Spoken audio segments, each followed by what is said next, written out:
And now, again, we shift back to Japan and the nuclear disaster we've been covering for days. 2 days ago, Japanese officials shot down the American assessment that the situation at that plant was bleaker than they were letting on officially. Tonight, though, those same Japanese officials have now raised the seriousness of the accident from a level 4 to a level 5 on a scale of 7 as they measure nuclear danger around the world.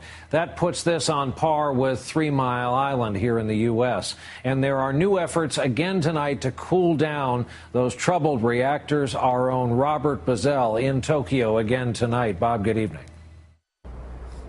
Brian, with a new day beginning here in Japan, simultaneous efforts will resume to try to contain the nuclear fuel at those crippled reactors. But the situation remains dangerous and out of control. As part of the desperate struggle to cool down the dangerous nuclear fuel, firefighters from the Tokyo Fire Department hosed down reactor number 3. Smoke rising from the plant shows the effort is at least partially successful.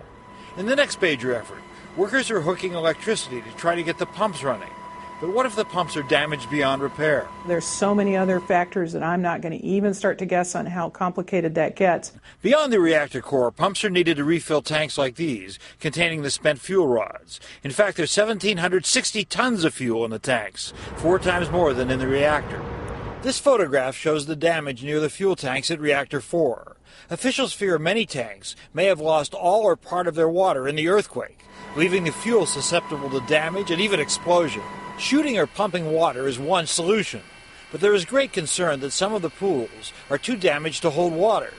U.S. engineers have developed a plan to fill the tanks with sand and other materials. The Japanese say this is not feasible, but outside experts disagree. The idea with putting sand on the spent fuel pool is that it provides protection so that they can come back in and put water or something else on. It's going to shield that, stop the radiation from leaking out, slow down all of what's going on, and give them time to make the next step happen. Measurements taken by U.S. military planes show dangerous levels of radiation remain confined to the area near the plant. According to international agencies, the rates beyond the plant do not yet exceed dangerous levels. Officials hope to have electricity hooked up to Units 1 and 2 this weekend. If that is accomplished, it will be the first success in this highly dangerous battle. Brian? Bob is